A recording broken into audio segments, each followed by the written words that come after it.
Hi, everybody. Welcome to the Starseeds and Lightworkers Collective. My name is Crystal, and here we are on Quantum Portals. And I want to say thank you for coming back and being with us again this evening. We have a very, very special guest, Mr. Lon Milo DuQuette, and we will be talking about his book, The Tarot Architect, and how to become a master builder of your spiritual temple. So I'm really looking forward to that. Before we get started, just a couple of announcements. If you have a chance, sign up for our newsletter. We just published our January issue. And I know it was a bit late getting out, but I was wrestling with all the technical aspects. But it's up now, and we have it. You just go to our website and sign up for a newsletter and check that out as well. If you want to know a bit more about what we're doing, check out the newsletter again. It'll tell you everything we have going on, and we'll be publishing it again next week. So for anybody who's missed it and signed up late, you can still get it. But yeah, I really hope that you will sign up and you get to know a little bit more about what we do here at Quantum Portals as well, guys. Don't forget to like and subscribe here on YouTube. That helps us a lot. So just don't forget to hit the like button. And yeah, we look forward to having you with us again. So tonight, I am honored to welcome Mr. Lon Milo DuQuette, one of the most respected and approachable voices in modern Western mysticism. Lon is an internationally known author, lecturer, and an initiate whose work has helped to demystify subjects like the Tarot, Kabbalah, ceremonial magic, and the Western mystery traditions for decades now. And he is the author of many influential books, including The Tarot Architect, in which he presents the tarot not simply as a divination system, but as a living spiritual discipline, and one that trains consciousness through structured, practical engagement. So we're having a very, very different approach to tarot tonight, so I'm really excited. And what sets Lon apart is his emphasis on what he calls useful mysticism and practices that actually change the practitioner's thought experiences, not just belief or theory.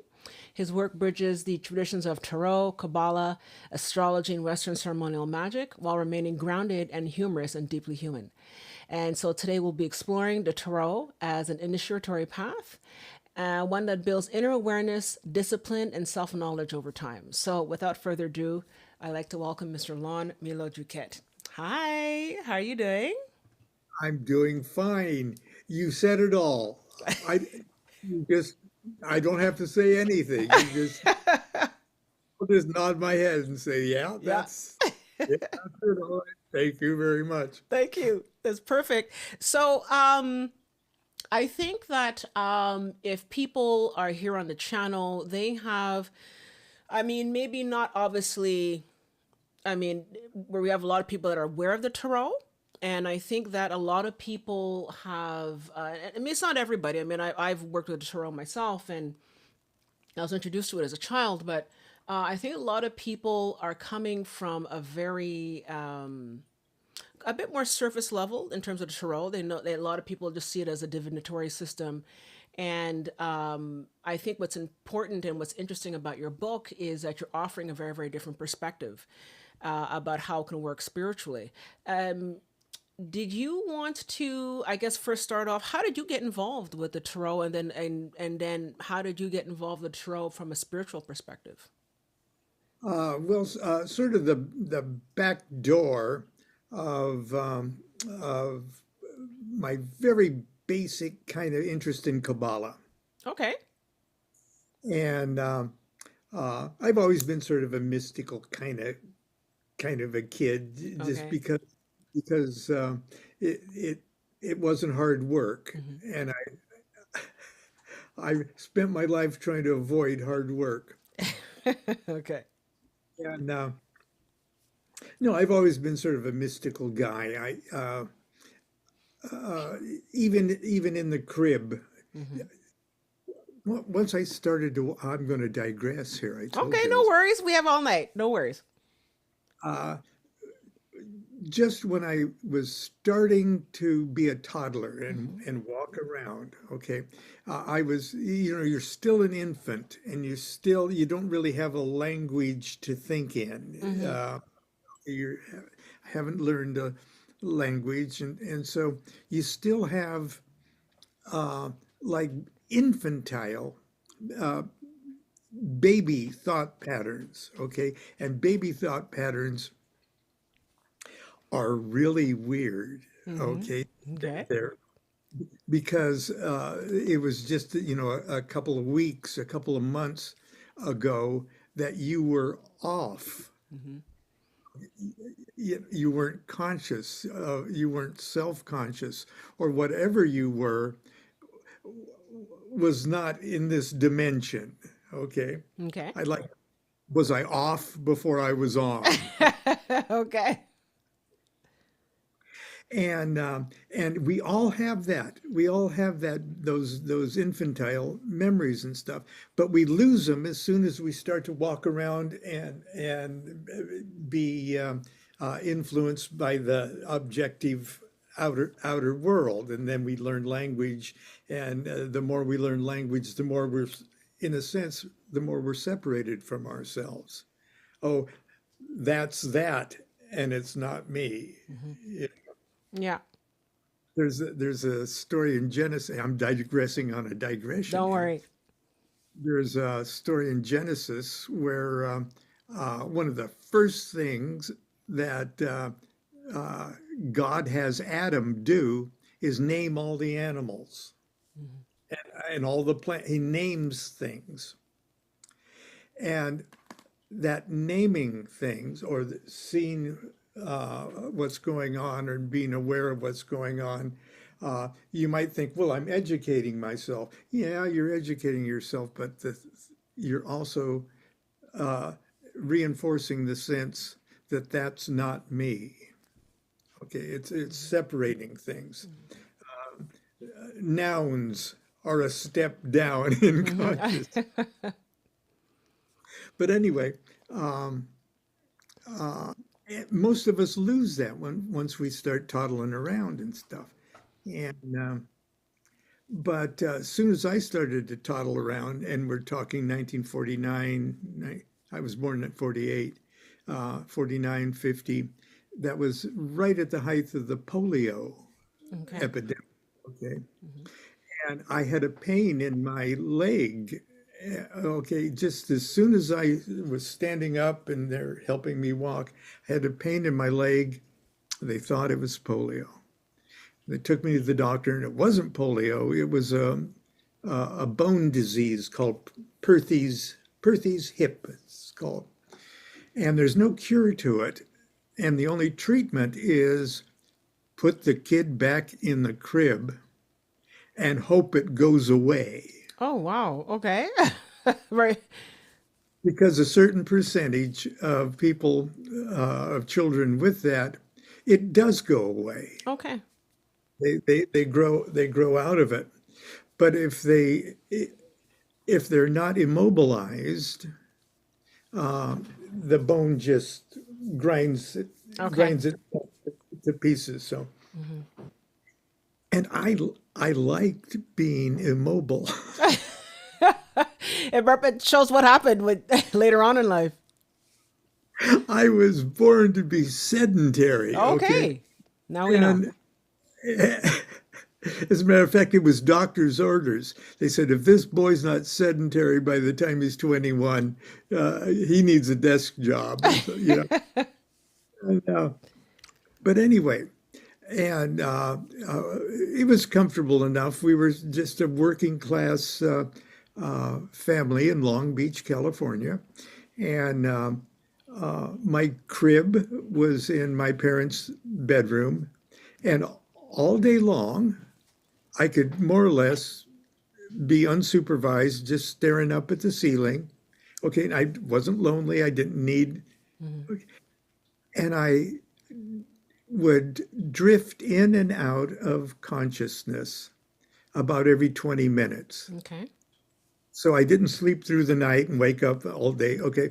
It was, I was awake for 20 minutes and asleep for 20 minutes, 24 hours a day.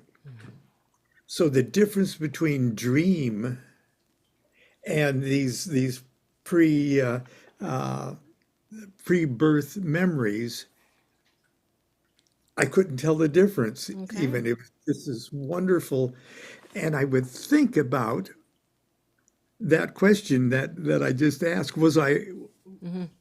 Was I off before I was on? You know, Okay. and I would think about stuff like that, and I would have memories of the outside world. And one of them was I was in a ditch with a bunch of uh, other men, and there was explosions, and I remember the sound of like dirt clods hitting a helmet, and so it seems like I was in World War something, you know, Okay. World War One at least. Um, and I'd have very, very adult memories too. Mm. I remember getting into a little beautiful little roadster that I would, when I grew up, I'd recognize it about 1928, 2029 roadster. And I was heading down the Pacific Coast Highway to Ensenada, Mexico to meet a rendezvous. Hmm. Okay, Hmm. which was a very adult thing. You know, I didn't know. You know, I was just in love. You know, and Okay. I'd have all of these adult kind of thoughts, and one of them included, okay, I don't think I've ever been off. Hmm. And I came to the conclusion early on as a child, almost a baby still, that there is no off to Hmm. consciousness. Okay.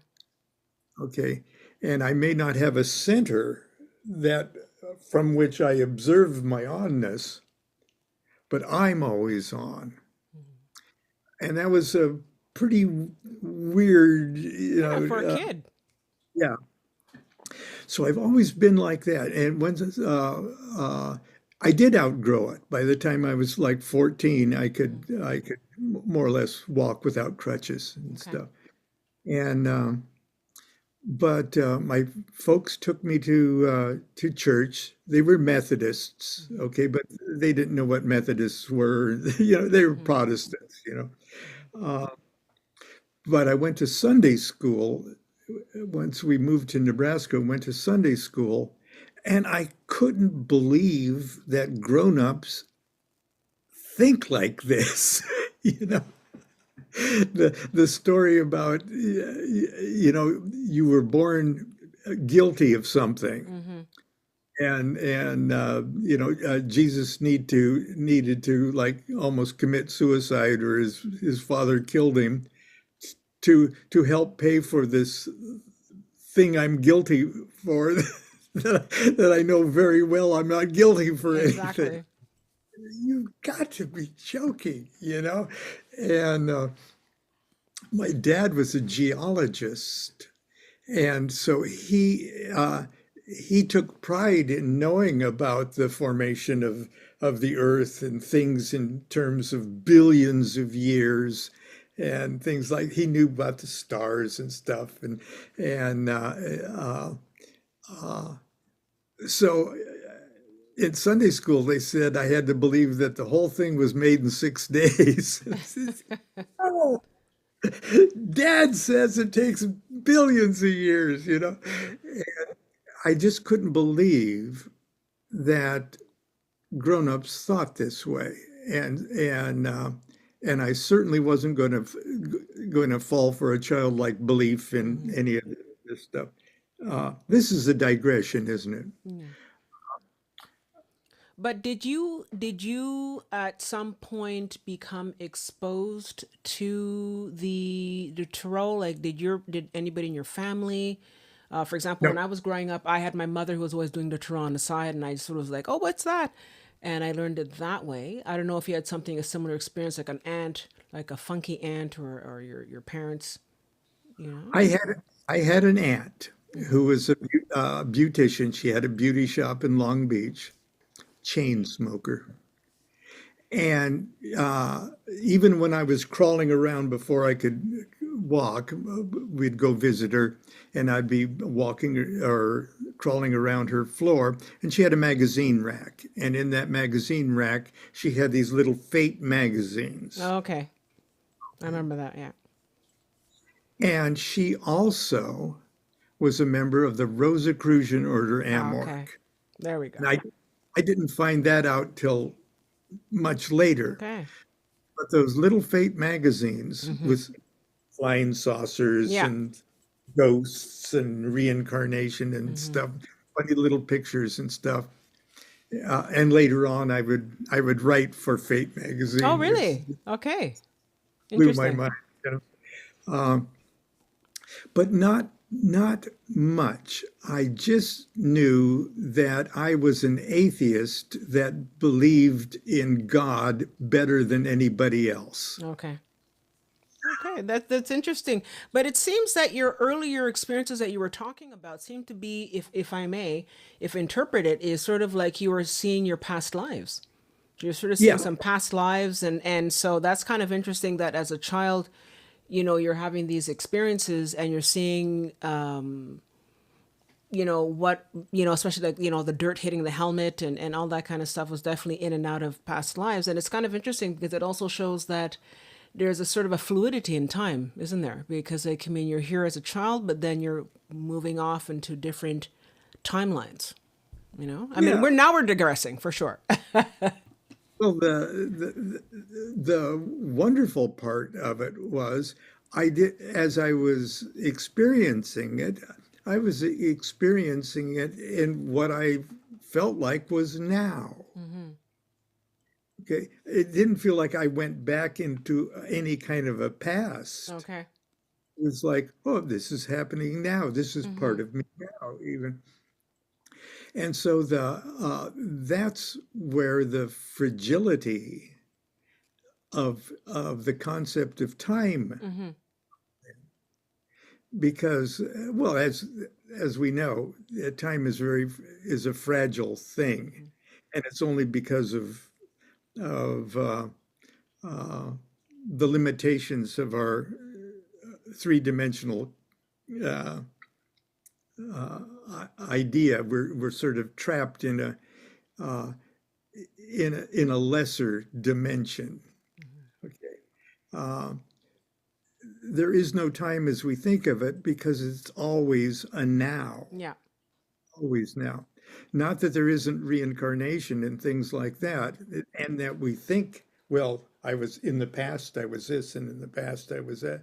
No, the past is happening right now. Exactly. Yeah. It's just like just jumping around from timeline to timeline. No? Yeah, it'd make a great television It series. would. Absolutely. And this is so interesting, and so I'm going to try and narrow it down here. So, as some people know, the tarot is the first tarot cards were really playing cards, and they appeared, if I'm not mistaken, in Italy. And over the centuries, they evolved, and they became what we understand now as a Rider-Waite and different types of cards. And I think it's called the Sforza.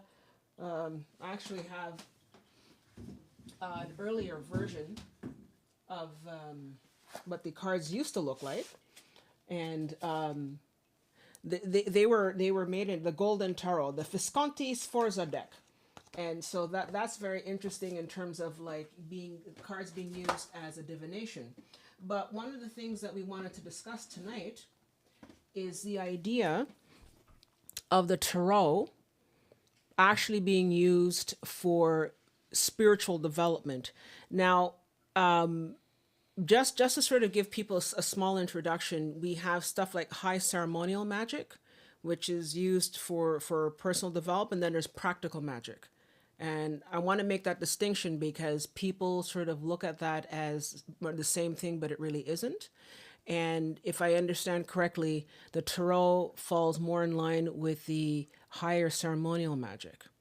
Would you agree with that, or Well, basically, the difference between the high and low magic is pretty blurred. mm-hmm. For um, the ultimate purpose of your existence is to exhaust your spiritual potentiality.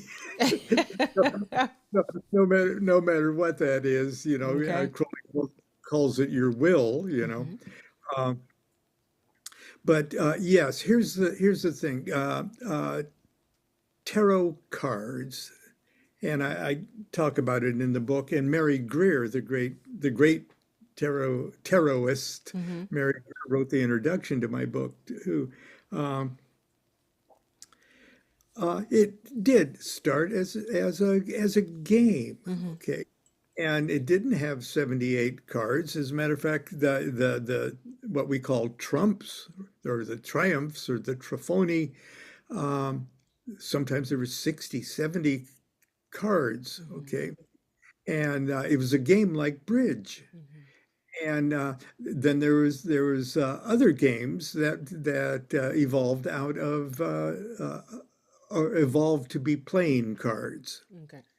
And one of those was Mamluk, which is just exactly like organized, just like a pack of playing cards. Okay, four suits, uh, 10 pips, and three. Uh, actually, and three court cards, just per suit. Okay, Okay. now it really is a chicken and the egg situation because these two games became they were just for the elite and people who could afford artists Mm-hmm. to draw these cards. So it was like the Northern European nobility mostly, and the playing cards just uh, came west after the Crusades because it was a Middle Eastern game, Mamluk. Mm-hmm. And but once there came a standard three-color printing process, okay, these cards could be reproduced inexpensively, and everybody could get a hold of one of these decks. And it was like for playing card, for gambling, Mm-hmm. for amusement. But human consciousness, general human consciousness, got a hold of them. Just like normal human consciousness was affected by television, Mm-hmm. or that normal human consciousness worldwide was touched by radio. Just like way in the past, human consciousness was touched by letters, words, writing. Mm-hmm. And when human consciousness gets a hold of something, it like over a short period of time, something grabs a hold of it and it like shakes it until all the stuff that is superfluous gets thrown away. And all the stuff that has uh, literally has a cosmic foundation to it stays. Mm-hmm. So in the game of triumphs or trifoni, and I'm saying this wrong. Don't Okay. ever use my pronunciation Okay. of the. Uh, it was a parade. The game was a parade, like the Tournament of Roses parade Mm-hmm. on New Year's Day. Okay, but there was an order, a placement, an order where somebody was number one in the parade, and someone was number two in the parade. Okay, and they were gods of the classical period. There were planets. There were well, the gods were the planets, and there were political characters. There were kings. There were queens. There were emperors. The emperors. There was a pope. there was the devil, there was the court jester, the fool, there was then there was the virtues, temperance, fortitude, okay, and they all had a float in this parade, and one float had a little more value than the other. Mm-hmm. Okay, so those parades were called triumphal parades. And I guess when you played the game, you got drunk and you just said triumph, Trump. I made that Talking up. from Okay. experience, are My emperor trumps your fool. Uh, we? But are we, just to clarify, are we talking about the major arcana? Is that yeah, what? we're talking about, Yeah. yeah, for comedy. Okay. But once those maybe 50, 70 cards of that parade got to be printed out, and thousands of people at once got a hold of it, things just started to disappear. And what we were left with was three cards that more or less represent the three primitive elements being fire, water, and air. Okay. Okay. And seven of those floats in the parade that were left were the planets, the seven planets of the ancients. Okay. And 12 of those cards just happened to fit perfectly with the signs of the zodiac. Okay. We had 3, 7, and 12, and for some reason, that stuck. Human consciousness felt totally comfortable with that. And that's because of the dimension that we live in. Okay, look at it this way. Let's see, I have audio visuals here. Hang on. Okay. Let's just say that there's a singularity that looks like a little dot like that. Okay. Okay. It truly is, everything is in there and nothing is in there. It's just a dot, a singularity, like the ancient Titan Saturn, Mm-hmm. who babies, Yeah, you he know, ate the baby. Yeah. he ate the babies, and it wasn't until a baby escaped that they were the gods of Olympus. Exactly. Okay, so there's that singularity. Now, if that singularity wanted to be restless and create a universe that we all think we live in, Mm-hmm. it would start by stretching itself up and down. Okay, it literally, as it stretched itself, it created up and down. Mm-hmm. Okay, it's one thing that created up and down, and that yellow pipe, that yellow pipe cleaner that I got there is the original extension Mm-hmm. creating up and down. Okay. Then there's another way for it to go, and that's forward and backwards.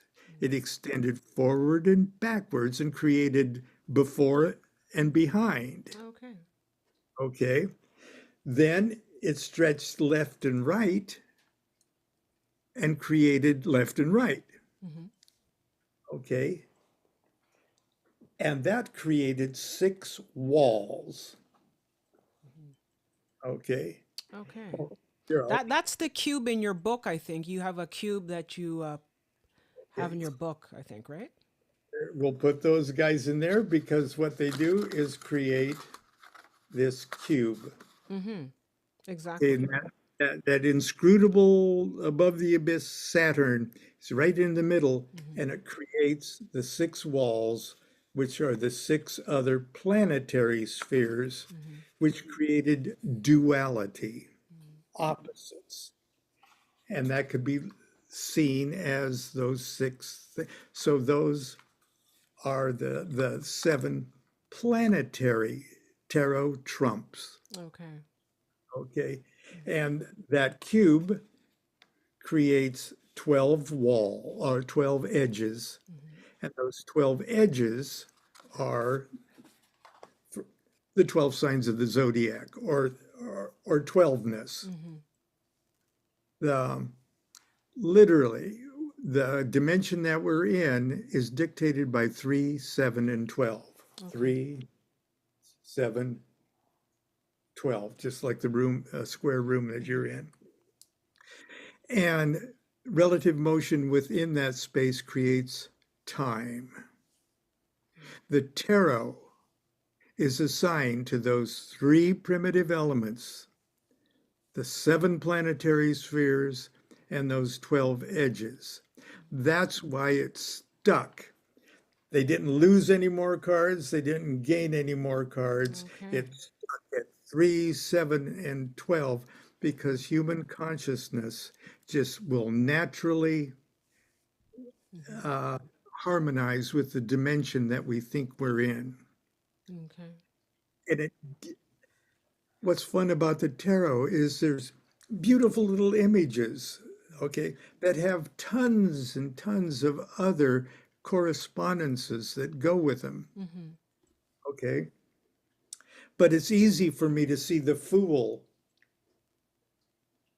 jumping out up and down from me, and it's easy for me to see the Hanged Man going forward and back from me, and it's easy for me to see the Judgment card going from the left and right of me. Mm-hmm. And it's very easy in meditation for me to create or recreate the dimension that I'm in. And it tunes me up. It's like a cosmic lube job, Mm-hmm. okay?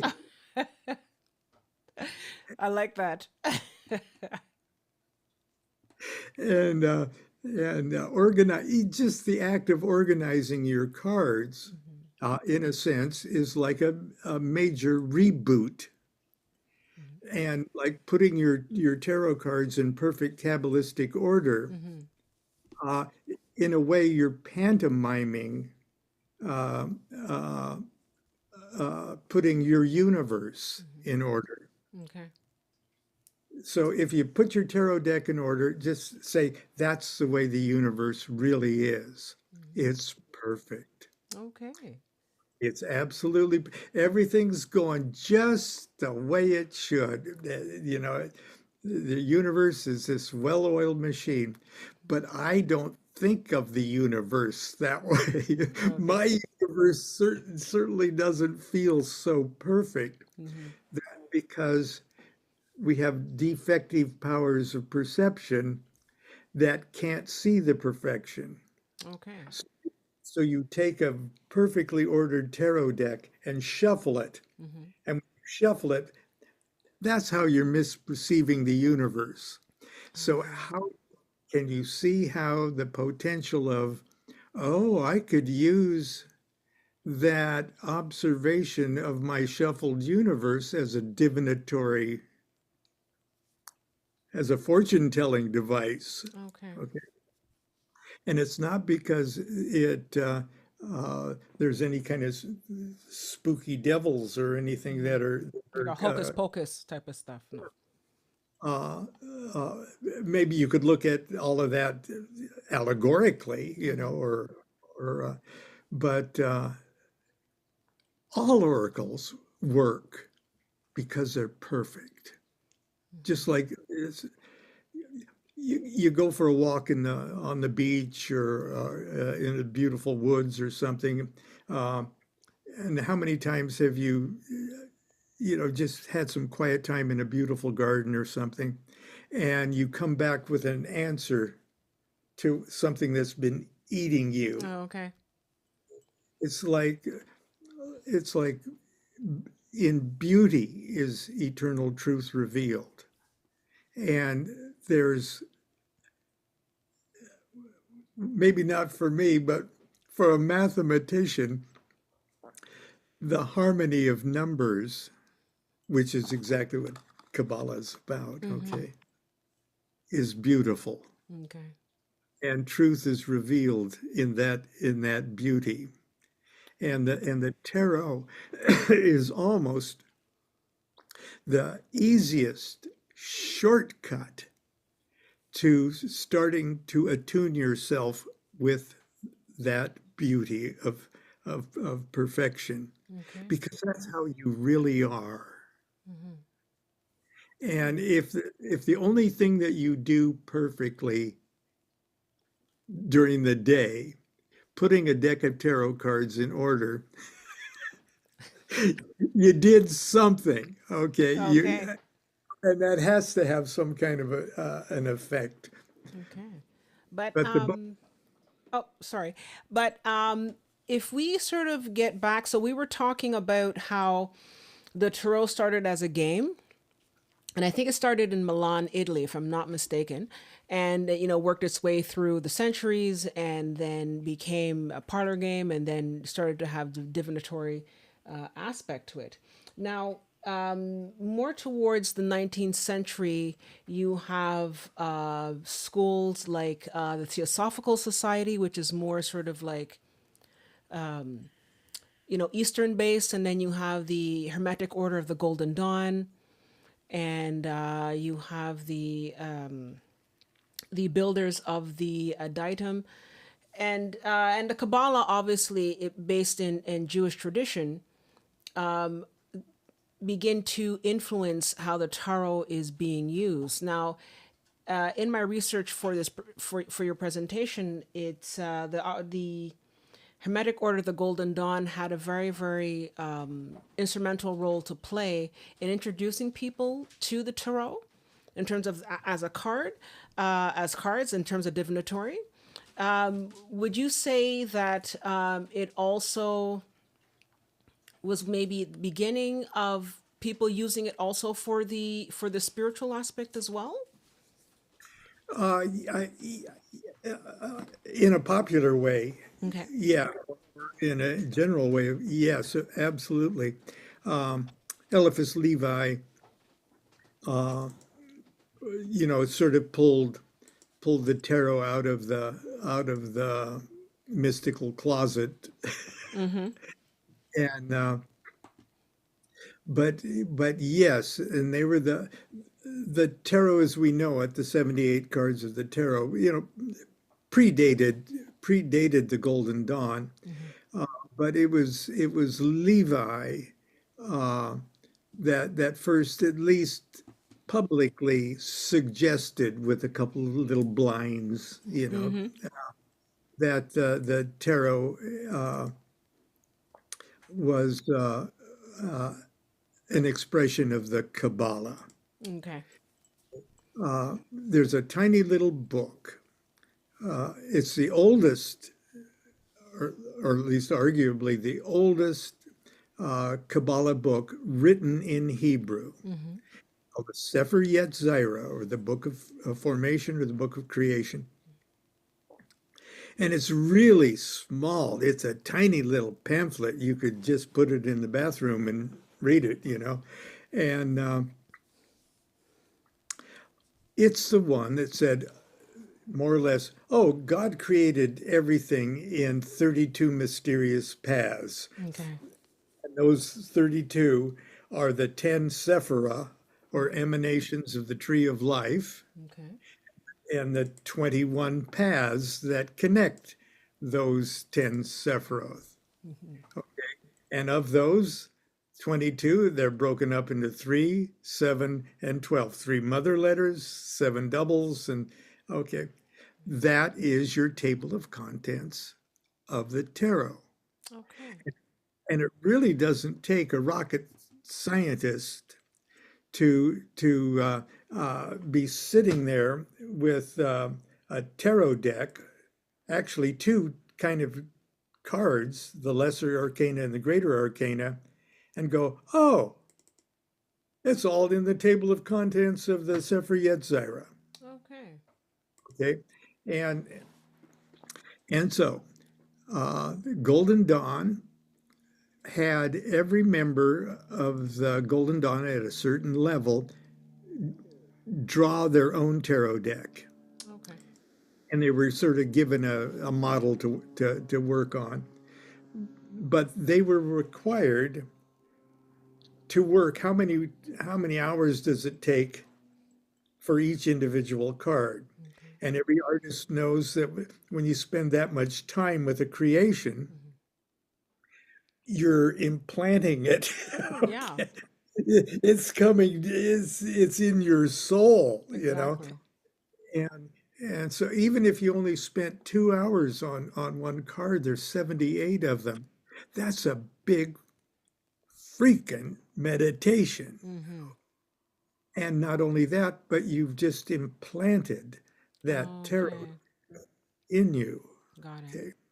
So even if it's subjective, even if you didn't involve your reasoning and your intellect and everything else, the artist in you Hmm.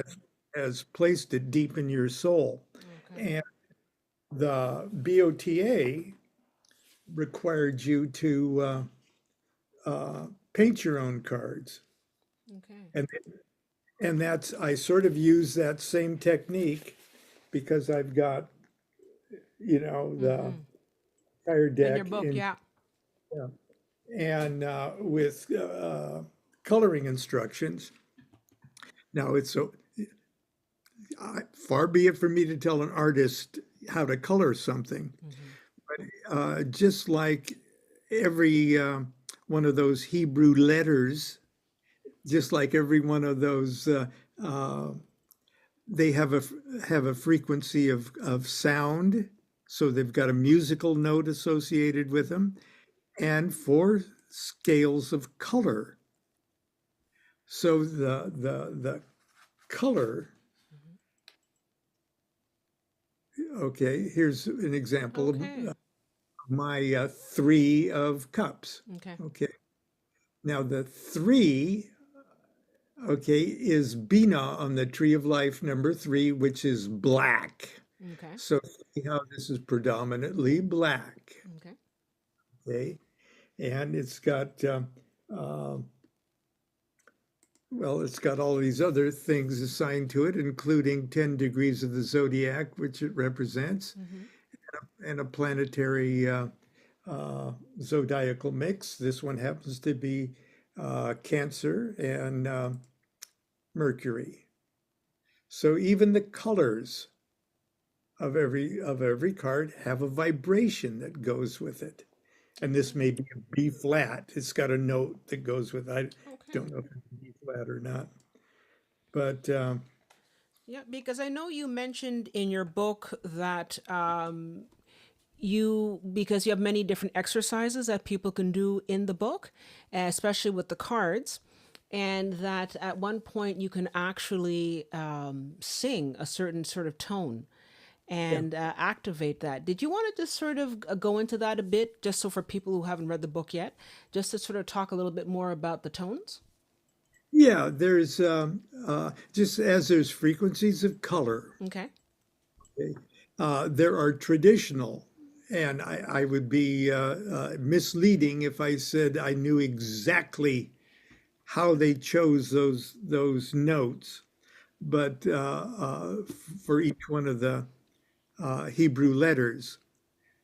But there's traditional notes assigned, just like there's spectrums of colors, there's spectrums of sound, of musical tones. Uh, One of the things that I really got a kick out of, because for several years I was a chanter Mm-hmm. at, at my local Amorc lodge. Okay. Abdi- The Okay, Rosicrucian. Yeah. yeah, Yes. and uh, we started all of our meditation uh, at convocation. Would start the meditation period by chanting vowel sounds, and the vowel sounds were associated with uh, uh, letters. Okay. Okay, and I learned because I was leading everybody's chant. I'd blow a pitch pipe Okay. with And then I would just suck in my breath, and as loud and as forcefully as I could, I'd go, "Ah," hold it as long as I can until all the air was out of me. And when you do that, okay, your head, after you expel it, it's like a glow happens around your, it gets you high. Mm-hmm. Okay. There's a high, a light high that surrounds your whole head. Okay, like that. Uh, that is the essence of that note. And that note is associated with that card. That card is associated with that Hebrew Got letter. it. Okay. Mm-hmm. So, uh, and as you're doing that, that's, I can't see auras. You know, I Mm-hmm. get bad vibes from people and good vibes from other people. I can't see auras, but that's your aura. Okay. Okay. Okay. It's filled your aura with that particular note. And Mm-hmm. another note and another vowel gives you a same aura, but a different kind, a different nuance to it, Okay. feel. And you can almost sense, oh God, that was a brown one, or oh, that was a blue one, or a green one, or a yellow one. And as you do that with every one of the cards in specific orders, Mm-hmm. okay, like I want to create, I want to be the center of that cube, okay? I want that. There's a note for that, and a note for that, and a note for that. Okay. And at the end, it hits another note. And as it hits that end over there, it hits another note. And literally, you could sing your way into, at BOTA meetings, they would take the divine names like Yod He Vav He, Yeah. okay? It gets you stoned. Okay, that's how. Okay. Okay. Wow. Yod He Vav He. It's those notes are really spooky, like an old Boris Karloff movie. Okay. Yod He Vav He.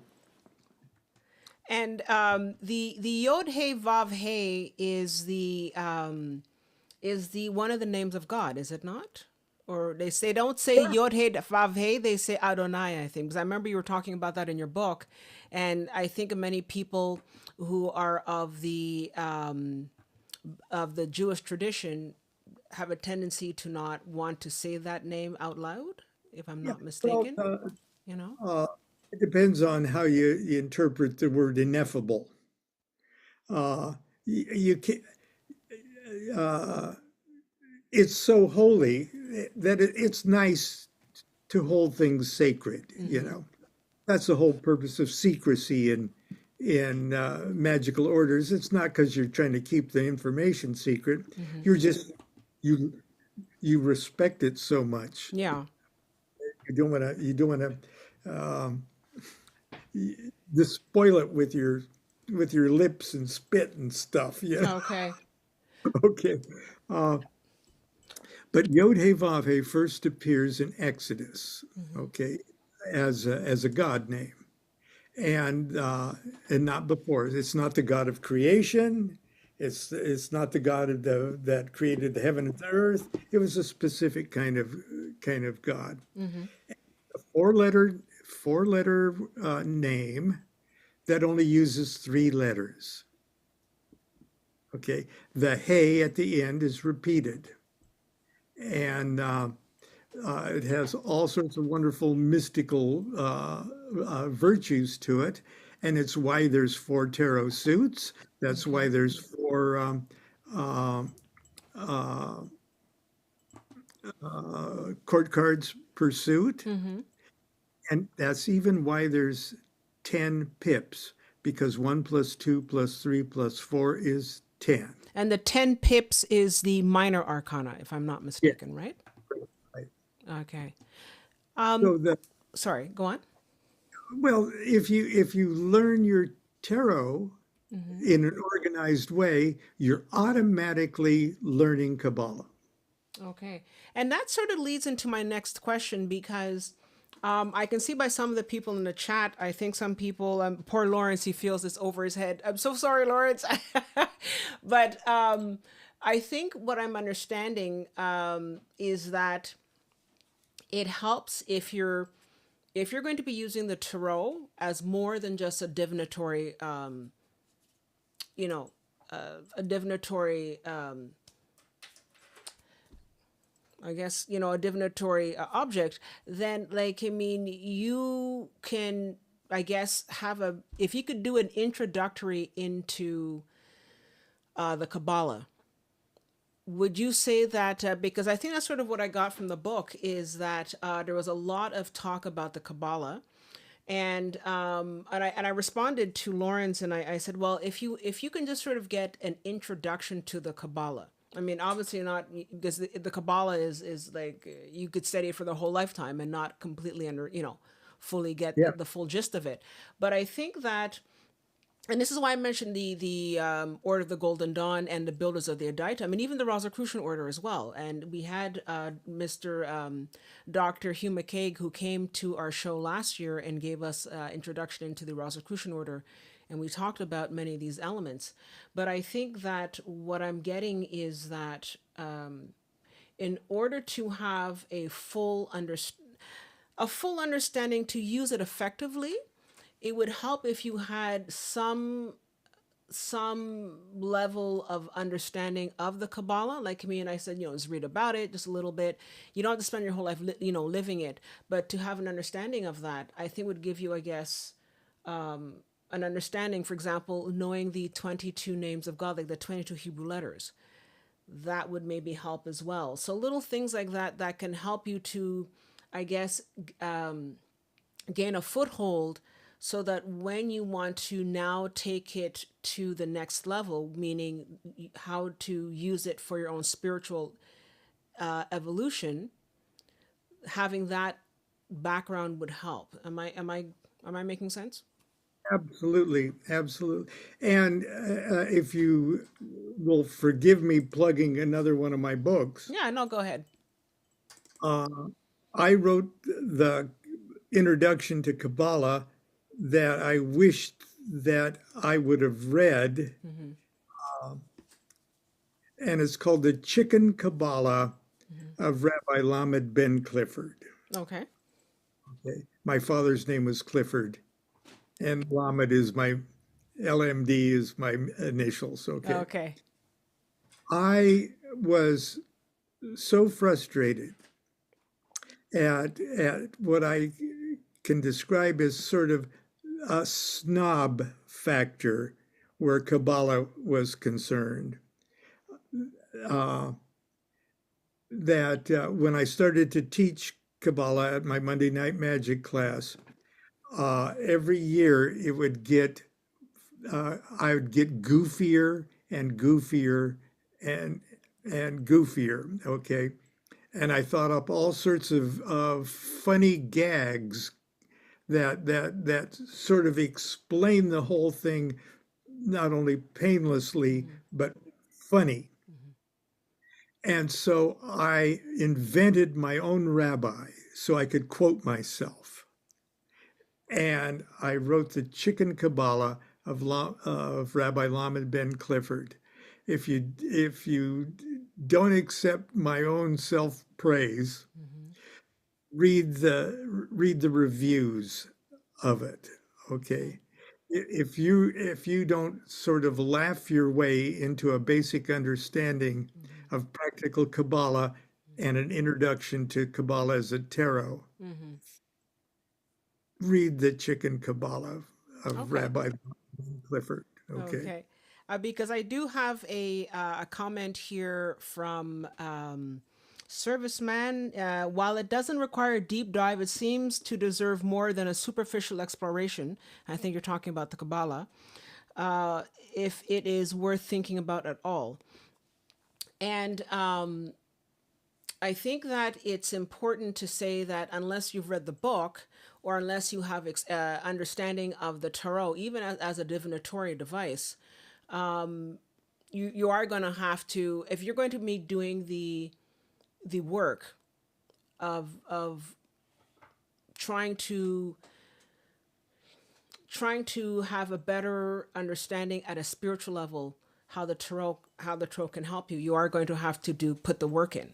And as much as I enjoyed your book, because your book was very funny and it has a lot of different exercises and all that, I personally was coming to it already having an understanding of the tarot and a little bit about the Kabbalah. And but for some of the people in our audience tonight who may be really the lay person, like really the lay person at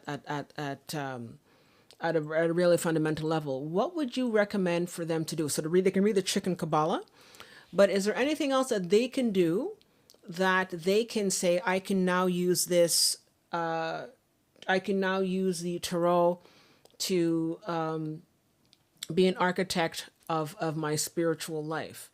And if you want to just sort of explain a little bit more about the title, like, because I think that would also help people as well to just explain the title of what they would be working on and what is it that they can expect after reading your book in terms of their development spiritually.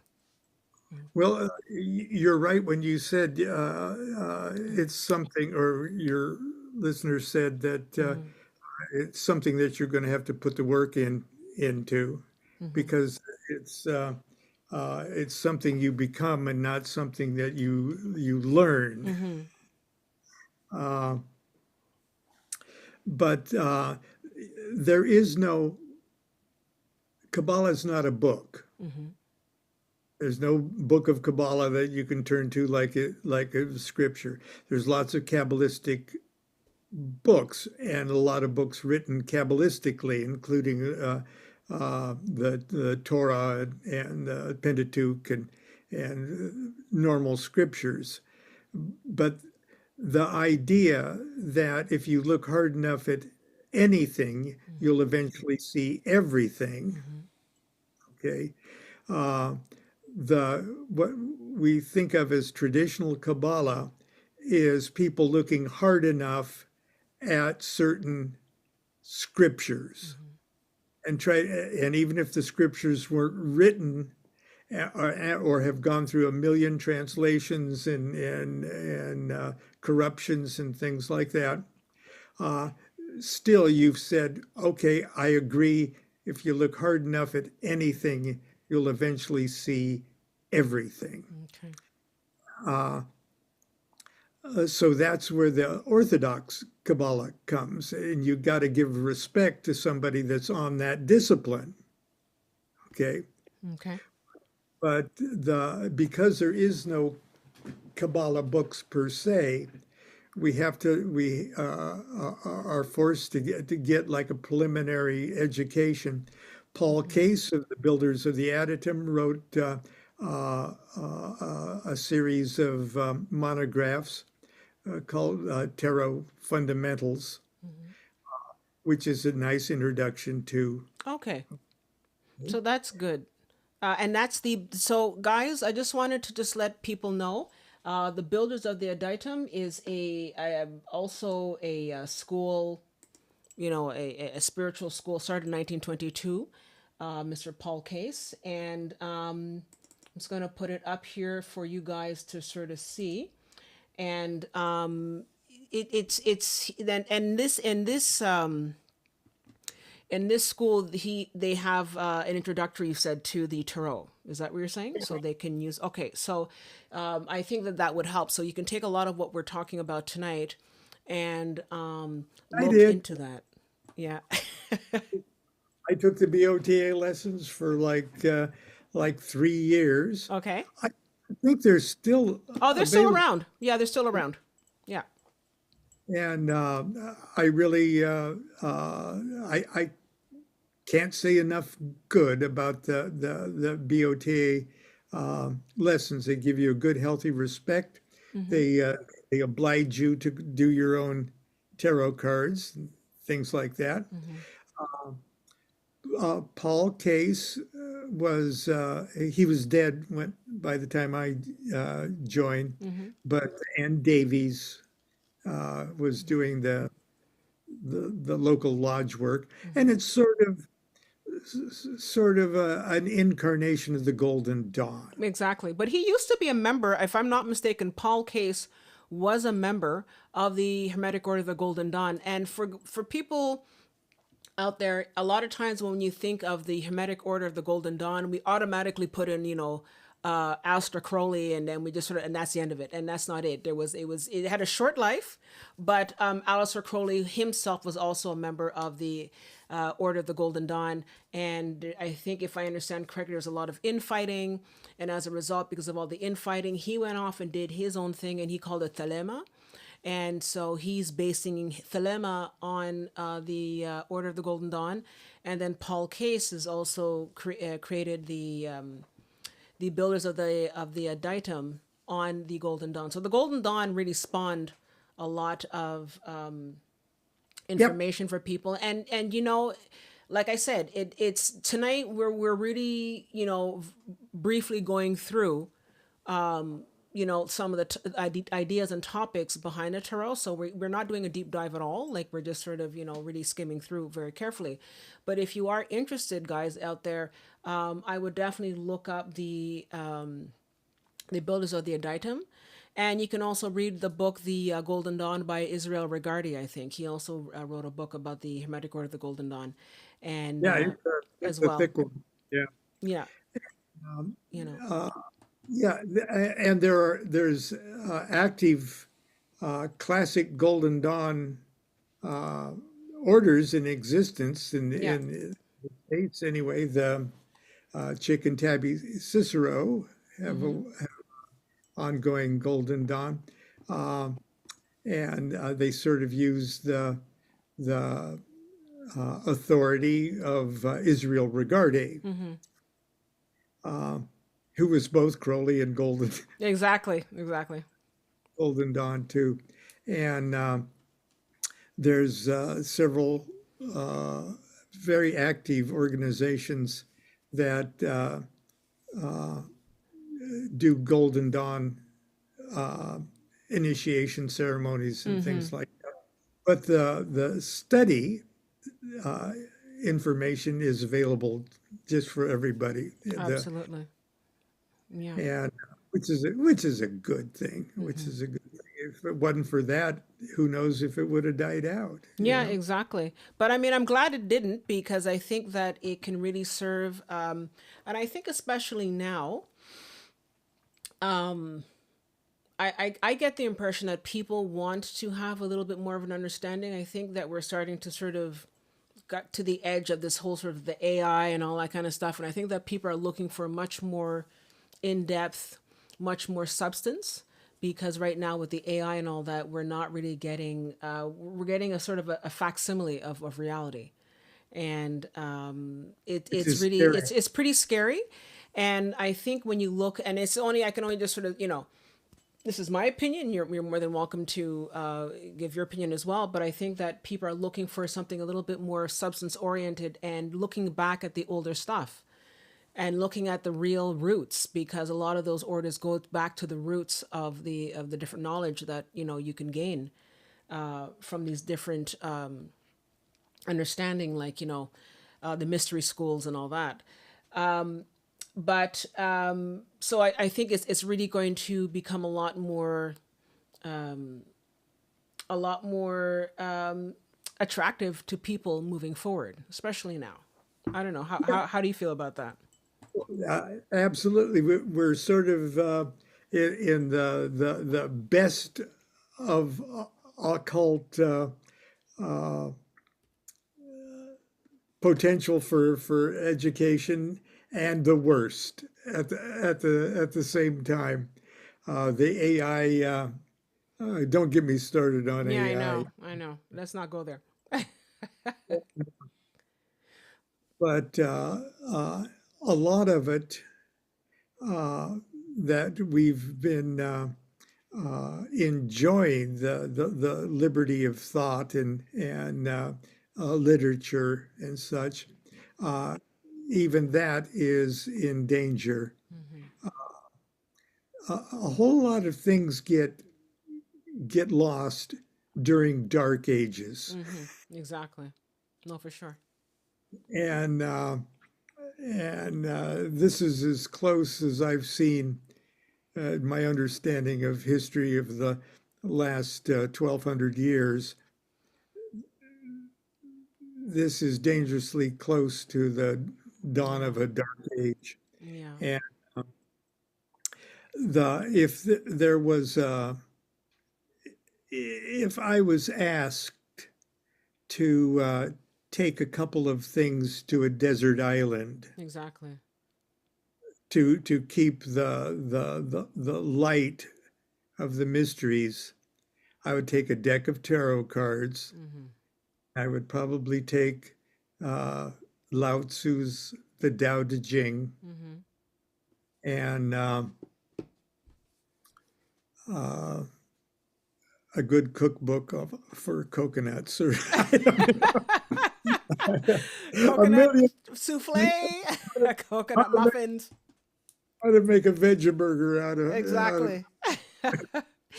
So, getting back, so I just want to sort of get back to the cards. And in particular, so when we're looking at the cards themselves, for example, the major arcana and the minor arcana, um, did you want to talk about? I know we briefly touched upon it, but did you want to sort of, because I have some pictures of the major arcana and one section of the minor arcana, and I just want to know if we could go through some of the major arcana cards and how you could be using those cards to influence. And also, actually, I had a quick question because I noticed in the book you talk about kissing the card. And is kissing the card a way to activate it or to put your energy on the card? I was actually wanting to understand that. it's both the idea that, purely visceral. Mm-hmm. You want to be intimately connected to the cards. Okay. Okay. Even on a physical level, a kiss will put your DNA, Mm-hmm. but it also is an expression of respect, and of love. And whether or not you actually intellectualize the importance of it, somewhere deep down inside, you've made a wonderful, intimate love Mm-hmm. connection with the cards. I think that's important. Okay. But the one of the first things that you might think of is how the entire story of existence coming out of non-existence, going back into non-existence, uh, uh, that story is your story too. And we go back to my crib. Okay. We As a go back, child. yeah, Mm-hmm. and that the we are vouchsafed for some reason. If you just want to think we have one life, that's fine. We're vouchsafed an adventure, okay? And that adventure, uh, uh, we only go on that adventure if there is one thing in our universe, as we think we're in. There's one thing that is left undone in the universe that only we can do. It might Mm-hmm. be a big thing, it might be a little thing. Okay. We wouldn't even be here if there was something in life that is left undone, that it's up to us and us alone to do. Okay. And our particular adventure, and if you want to think we've had 10,000 of them, fine. Our adventure is doing that, is living long enough to accomplish that. Okay. And it can happen early in life, late in life, at the end of life. Doesn't matter because there is no time. Mm-hmm. Okay. And the tarot, in a sense, is trying to, let's say the trumps or the greater arcana, is trying to show the major landmarks of everybody's adventure, everything's adventure, every monad of consciousness. So we've got the zero of the fool, very beginning. And we've got the zero of the universe card. You know, usually universe cards are shows a dancer in a Yeah. circle. Okay. So the fool, I don't know, in the United States, when high schools have a football game, okay, the cheerleaders come out with a big round hoop and it's paper. Yeah. And when they introduce the team comes bursting out of that paper and runs on the field. Okay. That's the zero of the fool. Okay. Coming out of non-existence into Existence. and that existence, that beginning zero, is the starting gun of the adventure. Okay. And you go through all of the cards, and finally, when there's no more adventure, when the adventure is totally done, when the manifest universe has manifested everything it's going to manifest, it goes back into the universe's hoop Okay. and back again into, okay, Non-existence. fool jumps into manifestation.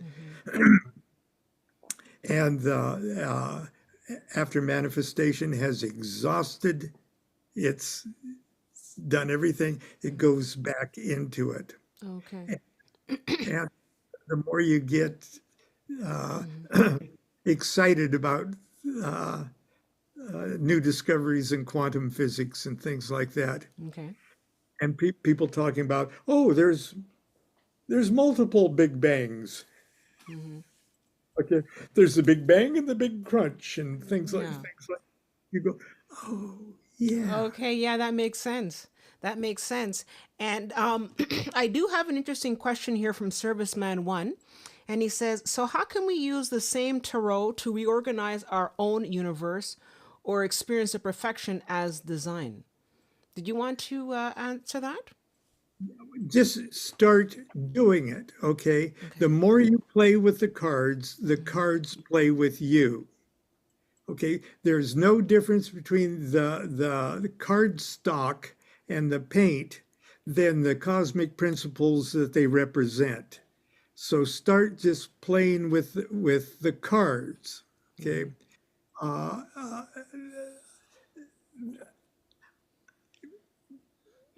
If you think that that's just too easy, play along with it for a while.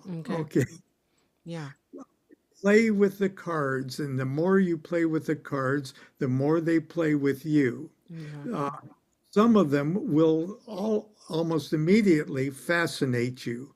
What the heck's going on with that card? Then look it up.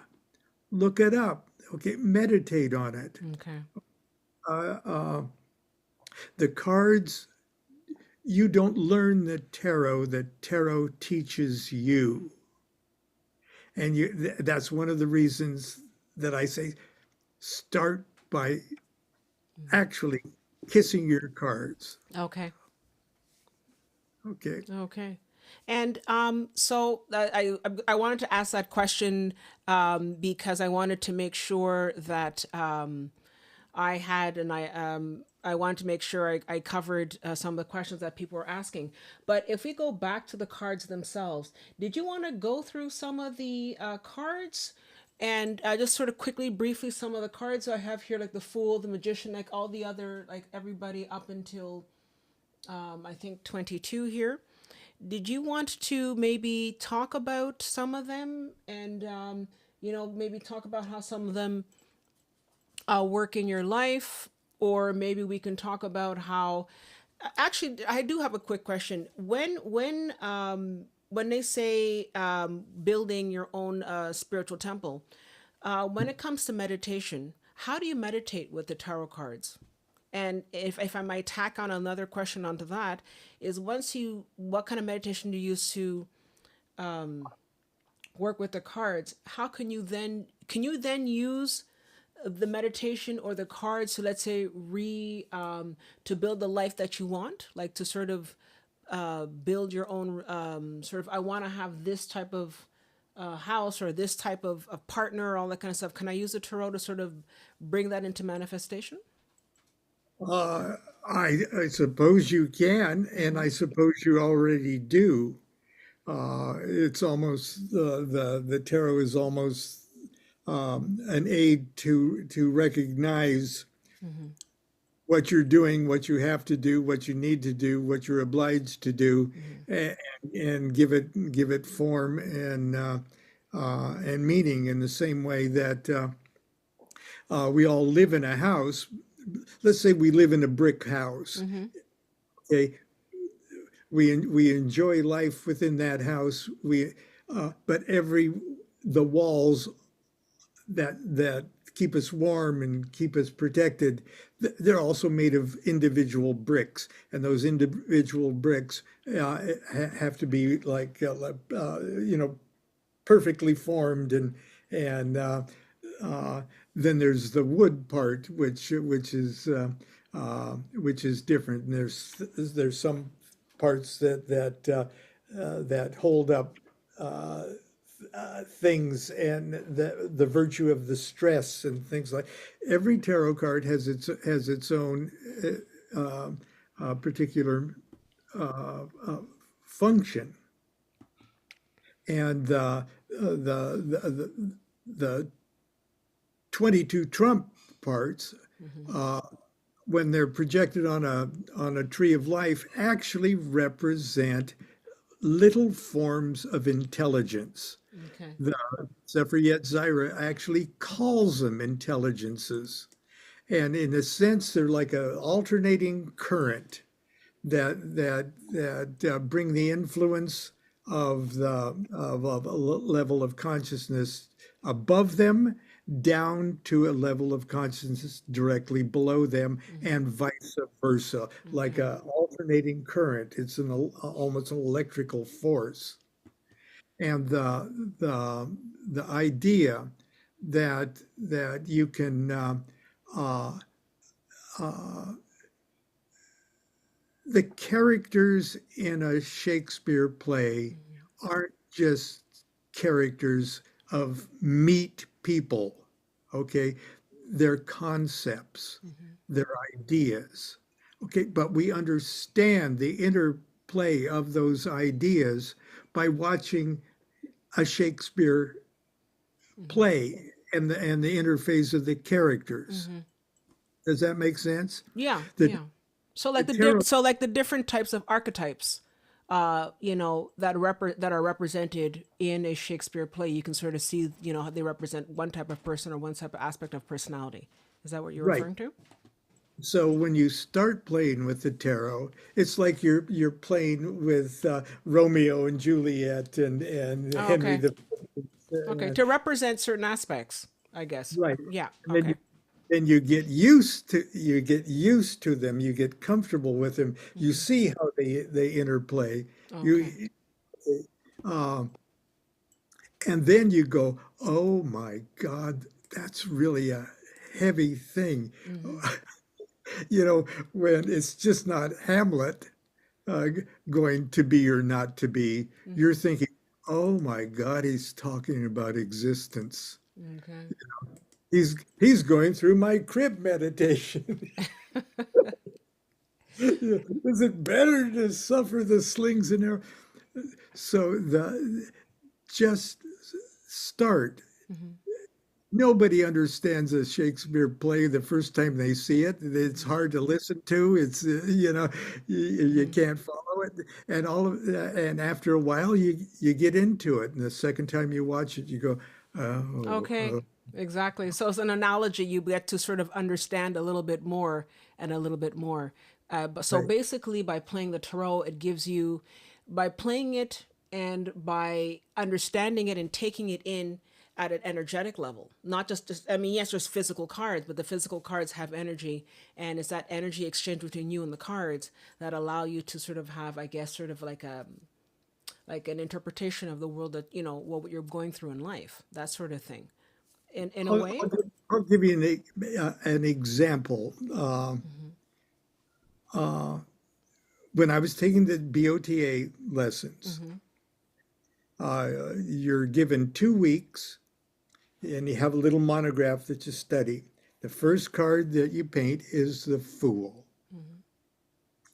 Okay, and I had to, I'm not a skilled artist at all. And in those days, you didn't have a lot of colored pens and stuff like that. I had to use literally colored inks with ink points and stupid. Okay. But I finished my Fool card, and I was very proud of it. But I had spent hours and hours and hours on it, looking at it, and I knew that there were 5 roses and 6 lilies, and well, that was for the magician, but I knew every little bit of that card. The Fool had these little spirit wheels on him and everything. I didn't know what I was doing. I was 24 years old or something. Okay. And I didn't know what I was doing. I just knew that, oh, well, I did a beautiful piece of art. And I had a little altar set up because of the Rosicrucian, the little telesterion with a little mirror on the floor, and okay, 2 candles. And I set up that Fool card, okay, and I sat, because I've been studying yoga and things like that, so I was kind of in a meditative posture, and just stared at the Fool, and I fell asleep. And you're not supposed to fall asleep with candles on. No. And I sort of woke up like that, and I snuffed the candles on, but I went to bed early that night. And that night, okay, I did not have a dream. It was not a dream. It was a full-blown mystical experience. Okay. Wow. And I don't have, I'm not that kind of a mystical experience kind of guy. Okay. And it was so vivid and so crazy mysterious. I was in a car. I'll describe it. I was in a car, and I put the car in drive, but it went sideways, and I put it in reverse, and it went forwards. Okay. It just didn't, and it crashed through a gate and into a swimming pool.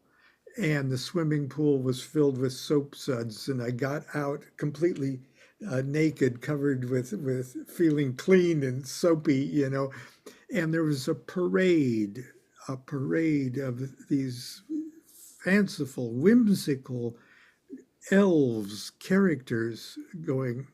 But there's so much more to it. But when I woke up, I was laying on my back looking up at the ceiling, because in my dream, there was nothing but these spirit wheels, these red wheels of the sigil of spirit, just turning and turning and turning. And I thought, oh, it's the wheels on the Fool's tunic. Okay. And I opened my eyes and turned on the light, and the wheels kept turning. Oh. Okay. Good 5 minutes. There was the vision was Okay, that's interesting. continuing. And then I thought, wow, I'm going to paint the magician card. Okay, that's I'm it.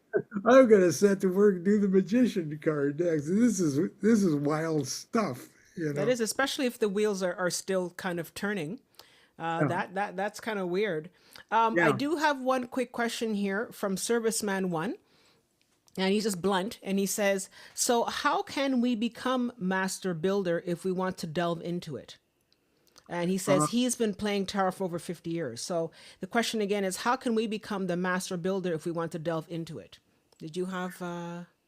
well, I spent 300 pages of the book Yeah. trying to say that. Mm-hmm. And if he, I would suggest that he get the book rather than the Mm-hmm. uh, uh, Kindle. But yeah, if he still doesn't get an idea after reading the book, Mm-hmm. email me and I'll refund Sure. his money. Sure. Yeah. And but to just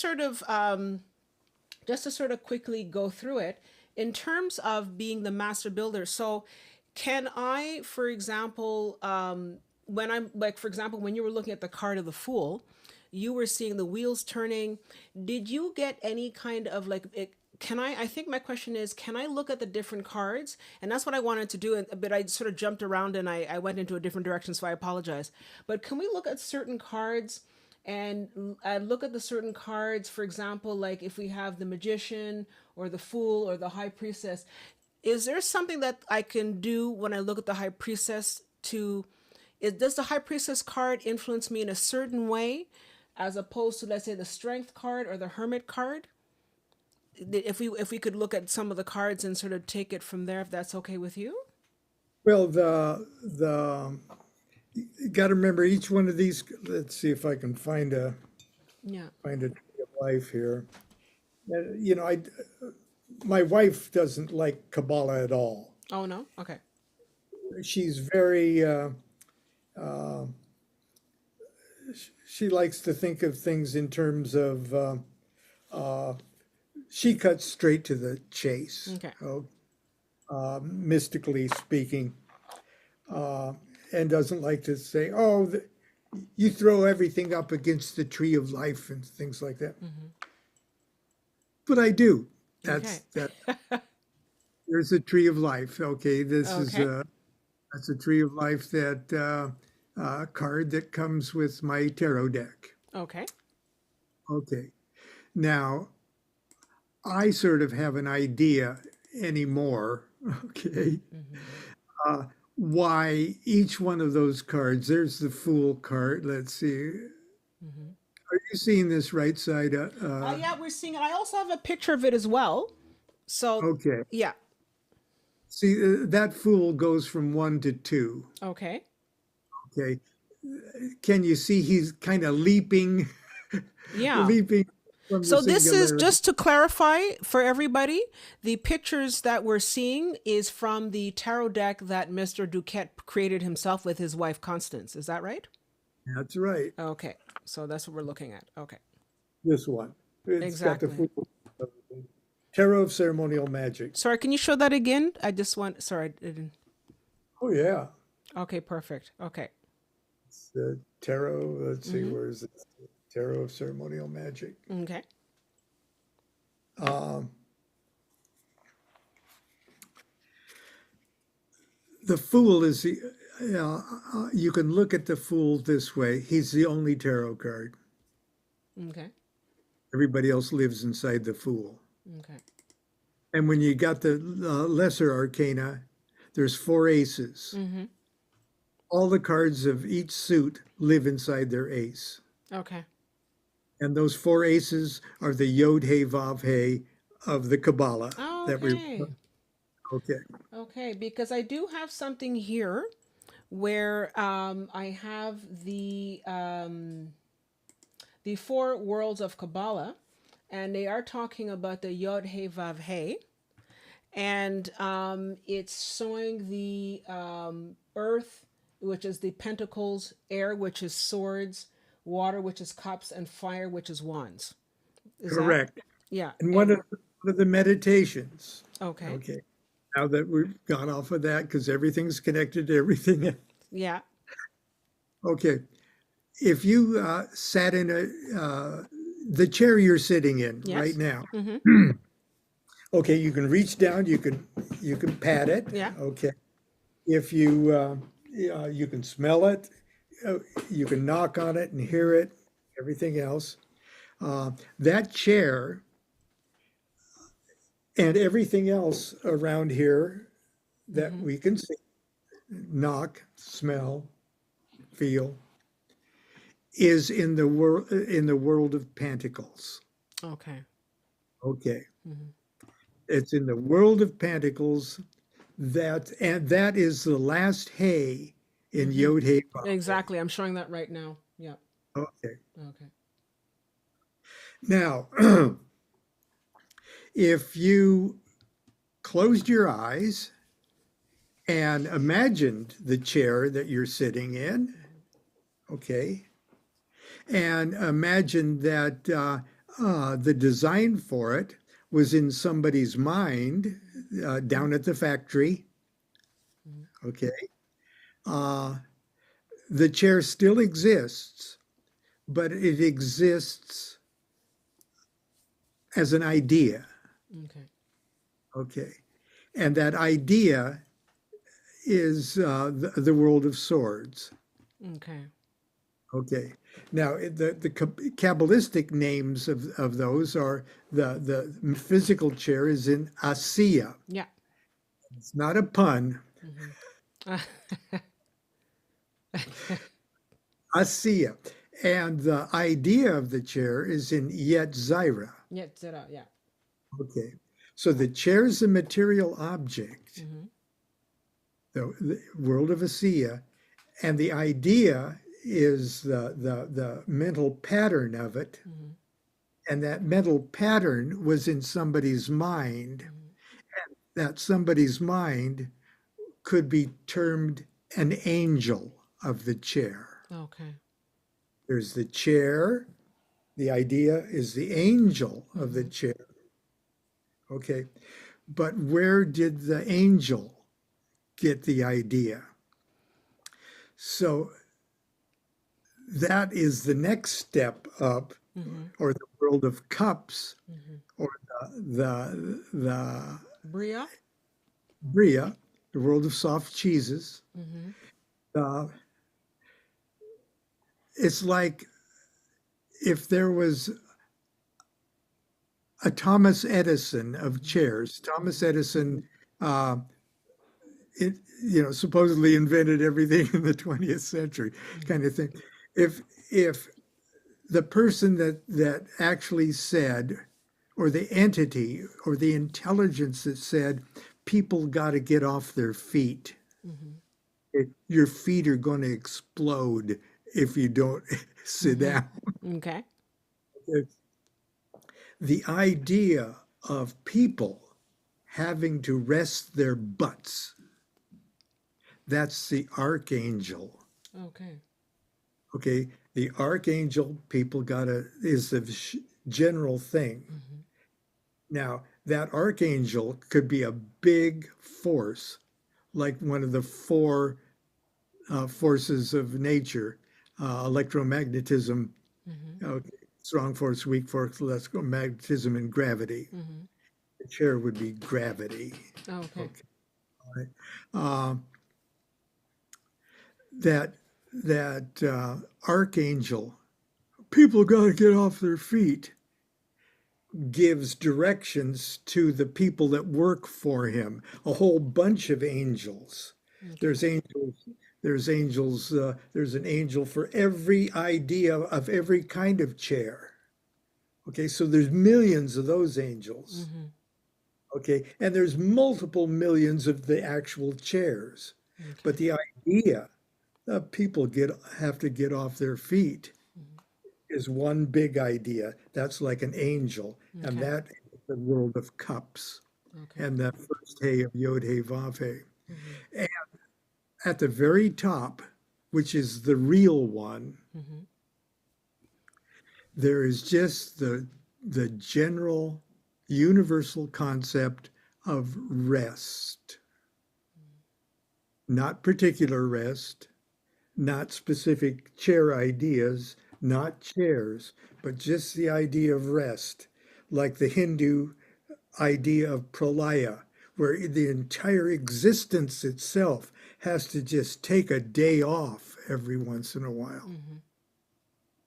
That's how big, that's the divine world.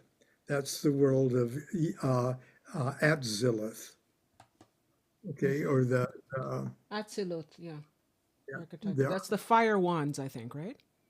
and that would be wands. Mm-hmm. So there are ultimately that's what each of those four suits are, Mm-hmm. and that's what Yod Hey Vav Hey is. Okay. Okay, and it'd be like divine name or the aspect of deity Mm-hmm. that's singularity, totality, Mm-hmm. male and female aspect of deity still Mm-hmm. still joined in an ecstatic bliss. Mm-hmm. That bliss is that vibration like Om that's going to hold everything together. Okay. And finally, it manifests as this broken chair. Okay. Here I'm sitting in right now. Okay.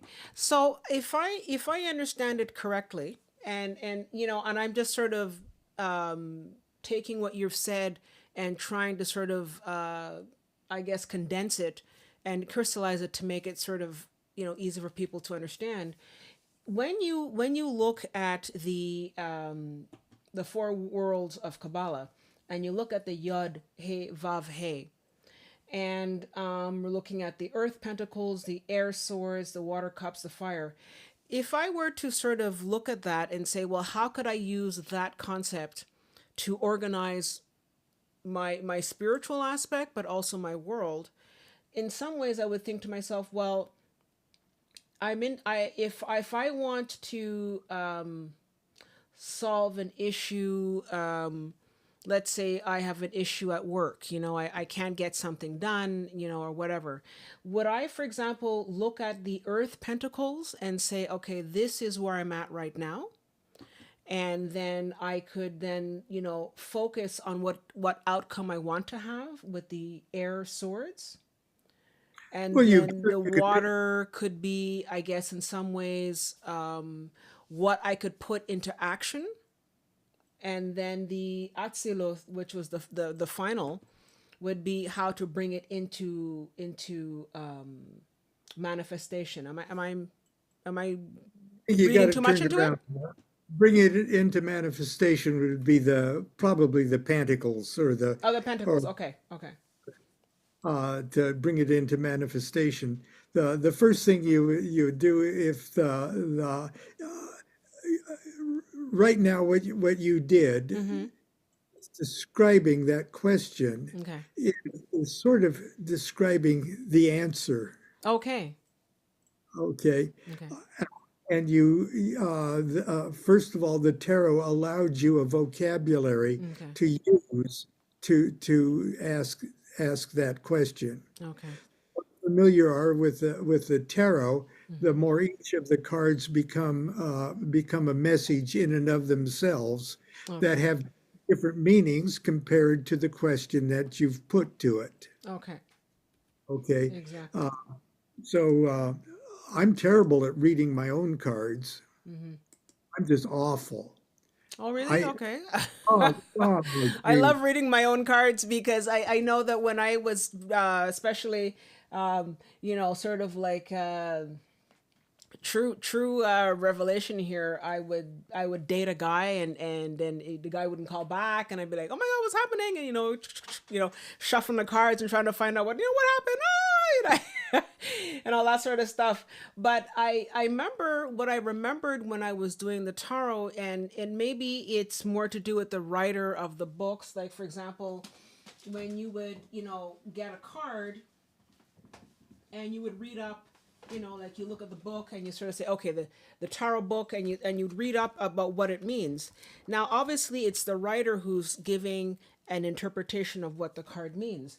But what I found interesting is that, and even though you can go to different books and get different interpretations, what I find interesting is that it would say things like, maybe you should look at how you're interpreting things, or maybe you should look at the way you treat people, or maybe you should look at the way, you know, how you're going about this particular problem and think more about it. And that was something that I found kind of interesting. I said, oh, okay, so it's not just a straight answer, but it's giving me, and which I think is the gist of what we're trying to talk about tonight, is how would I take the question that I asked the tarot. And so I would say, okay, well, how come this guy didn't call me back? He's a rat bastard. Why didn't he call me back? So, so then it would start off by saying, okay, well, this person's this kind of thing, and this is what the person's going through.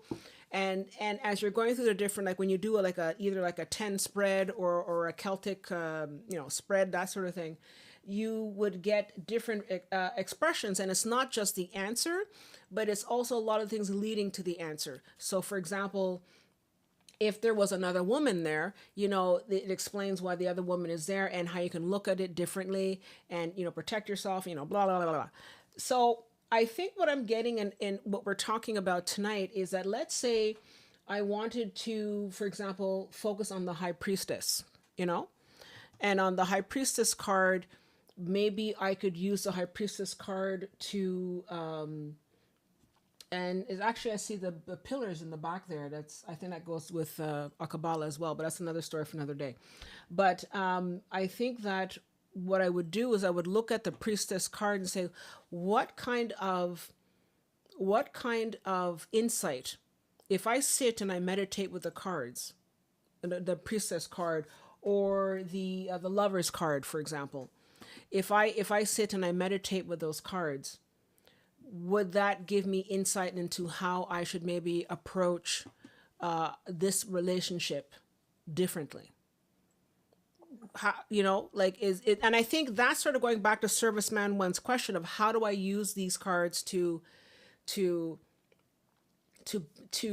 become the master builder? Because the master builder, as I understand it, is, how do I become the master of my own world? How do I become the master of my own understanding and of my own spiritual approach?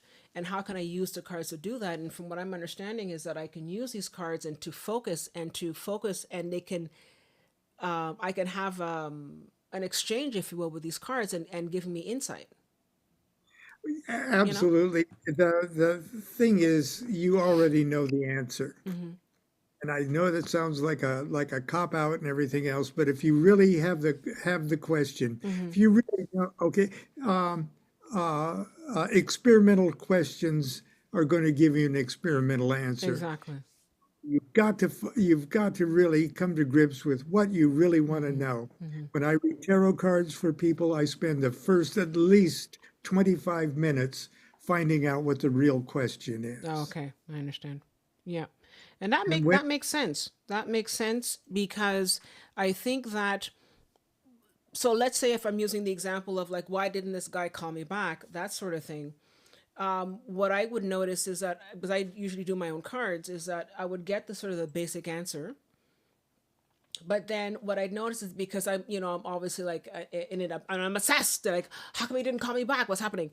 But as I'm shuffling, I noticed that I would start to get different answers. It would start to give me things about, well, maybe you should work on this, or maybe you should work on yourself, and maybe you should do, and it would start to pull me away from that whole obsession with the guy, and sort of push me more in the direction of, and it would actually start to say things like, you're like, I mean, obviously not directly, but like, I mean, it would start to show me things about how you're a good person, and like, I mean, you have a lot that you're working on, and it would show me different things about what's going on in my life. And I thought that's kind of interesting. So what I'm trying to draw from all this, because there's a lot going on here, but there's at a certain level, I think the tarot also works with your higher consciousness, with your subconscious, because your subconscious knows the answer. Because yes, you're asking the question, why didn't this guy call me back?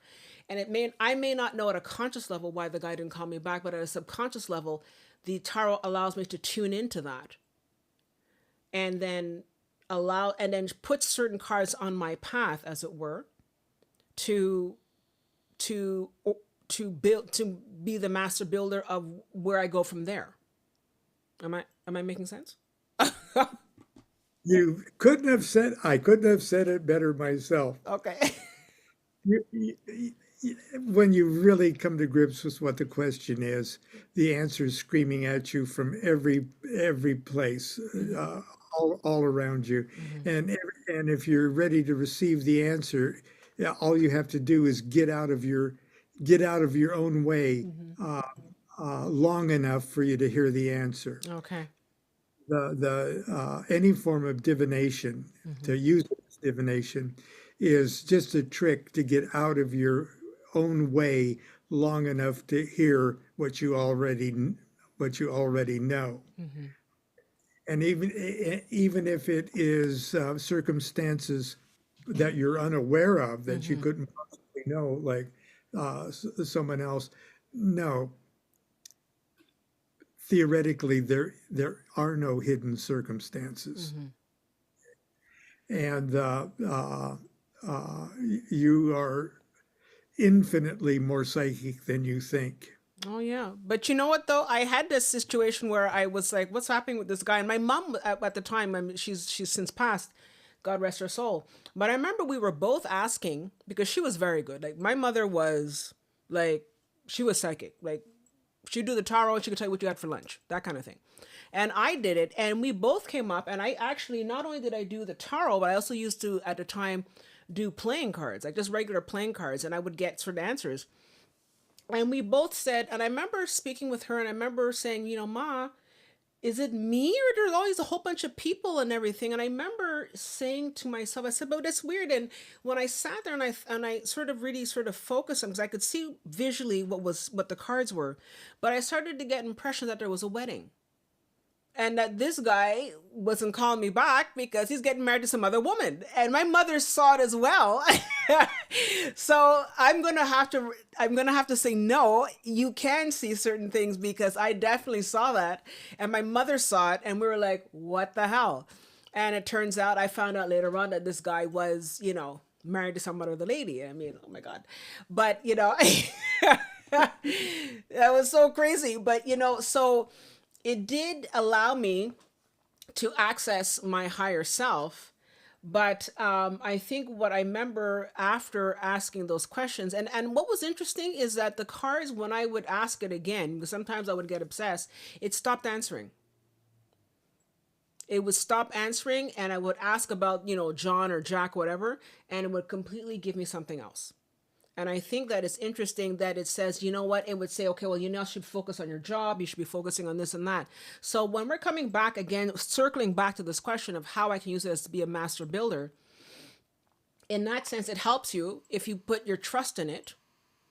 And I guess asking the question of what should I be looking at? Because it's not just about divinatory, but it's also like, okay, what should I be looking at? What should I be doing this? And you can use it as a guide, as it were, to build your master life if you want, or the life that you know what I mean. I'm sort of flying in different directions here. Help me. Well, yeah, the building that you're building, you're already you've already there. You haven't woken up to the fact. Uh, it's like each of the cards is like a stone in your Mm-hmm. in your building, and the stone is only as efficient or as effective or as strong as your grasp and your acceptance of it as part of you. Mm-hmm. And the whatever the little exercises are, and everything else, the visualizations, uh, and everything is just literally. I use the term uh, lube job, Mm-hmm. but I'm pretty serious about that. Okay. You're already a perfect machine. Mm-hmm. You're just rusted out all to hell. Yeah. Okay, and it's just a lube job. I'm going to have to go pretty soon here Okay. I'm an because I'm an old man. Okay, Okay. no worries. But just before we go, can I just ask one or two about one or two, three cards, and then we can call it a day? Would that be good? Sure. Okay. So I have on this screen the major arcana, and I have here when we're looking at, I'll just ask three cards. So when we're looking at the card of the magician, how can I use the magician in my own?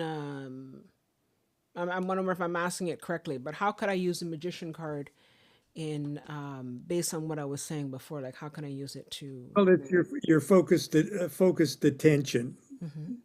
The magician is literally the the fool is the zero, but the magician is the one. Okay. And it's the focused attention. It's where you're aiming your weapon. It's where you're aiming your arrow. Uh, and if you're you better be sure of your target uh, before you can safely bring it down. The magician, if you'll notice, the magician has all four of those elements on his table: Okay. the wand, the cup, the sword, and the disc. Okay. The magician doesn't create; the magician juggles. Okay. Okay, the magician is a crafty boy. He'll cause your mind to boggle. He can't create, he can't destroy, but boy, can that guy juggle. Okay. He takes what already exists and moves them around and puts them in different uh, uh, uh, ratios and proportions Okay. to create everything. Just like uh, this wooden table. Mm-hmm. It's fire, water, air, and earth. Okay. Okay. But it's mostly one and less of another. Okay. Which makes it the difference between this and a stone, or this and a glass of water, or, okay, it's different proportions. The magician is who juggles and who chooses to make the illusion out of these four elements. Mm-hmm. So because he's got his finger stuck right in the light socket of God, Okay. okay, wherever he's pointing Mm-hmm. better be an accurate place. Okay. That's where the focus comes in. That's where the idea of the electricity of a craft, of a creation. It's not the creation; it's the electricity of it. Okay. So And the second to last card, how about we choose the chariot? What am I getting when I look at the chariot? you get forward motion Mm-hmm. uh, that is carrying forward your great work, but it depends on those two beasts, or those two sphinxes that are pushing you forward. Mm-hmm. You're not in control of them. Okay, you're only in control of the placement of them. One sphinx goes off to the left and one sphinx goes off to the right.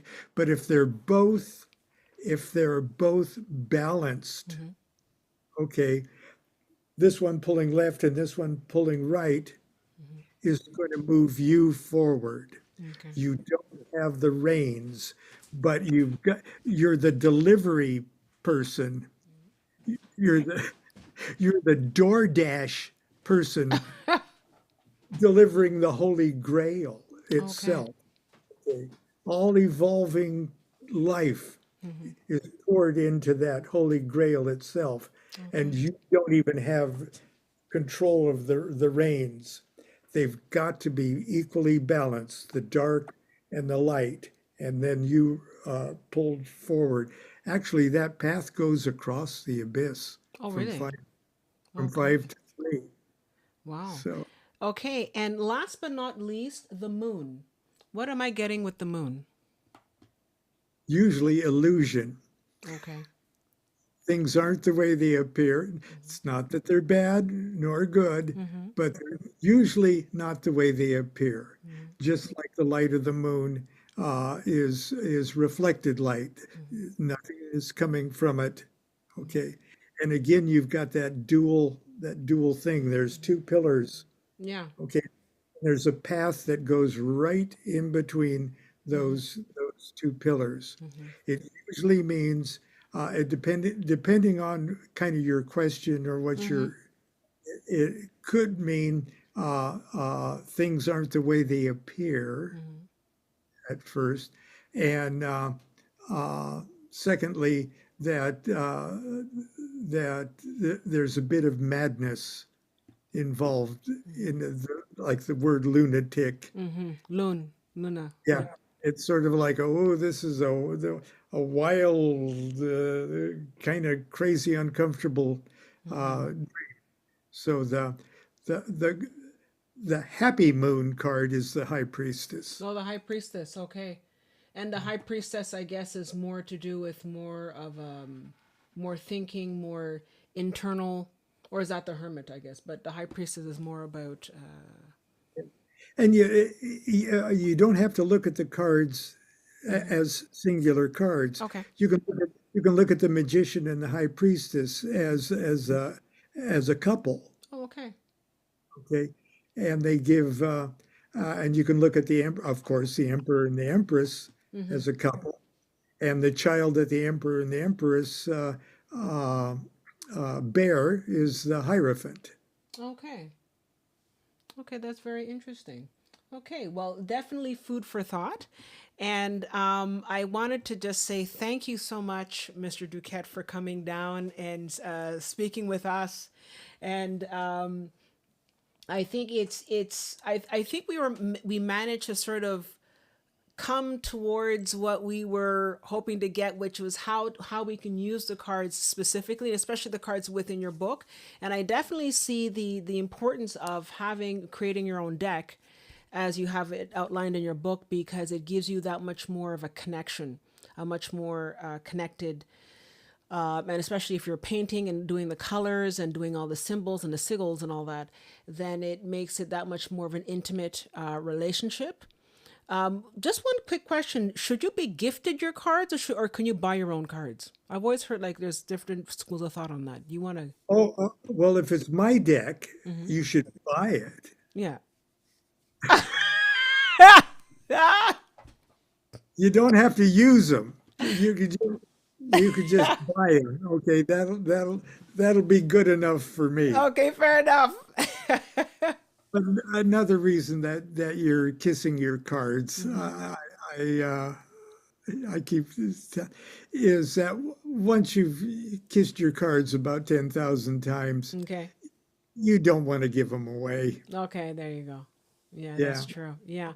And I think there's also an importance to start any kind of ritual that you do in the east, facing east, right? I think it's sort of like it's facing Well, east. Yeah. that, yeah, that's how you orient yourself.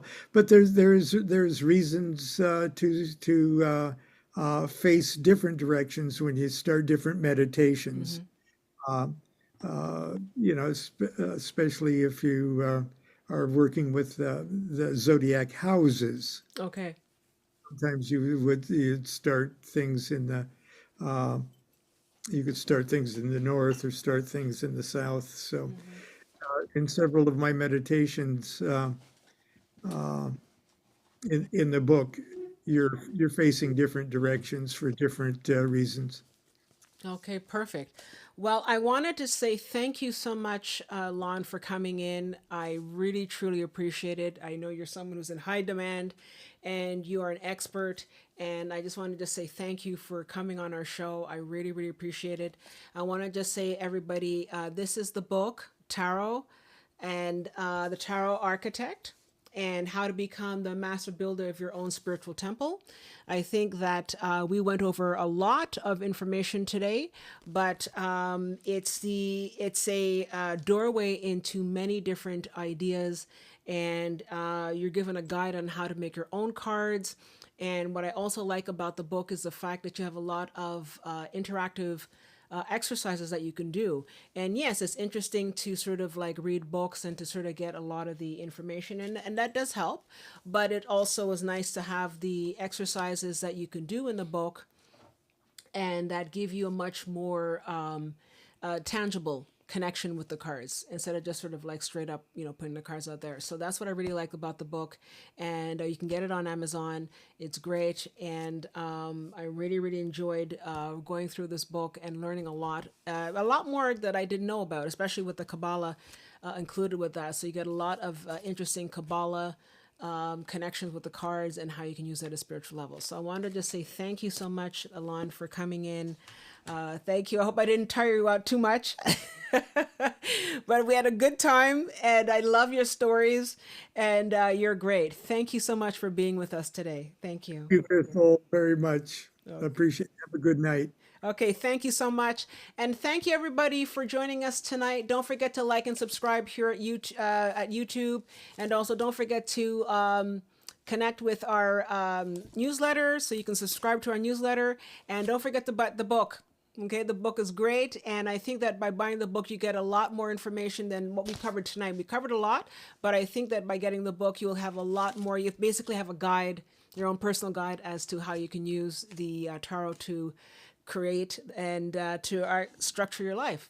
So thank you again, everyone. See you next week, and sending you love and light. Ciao, everyone.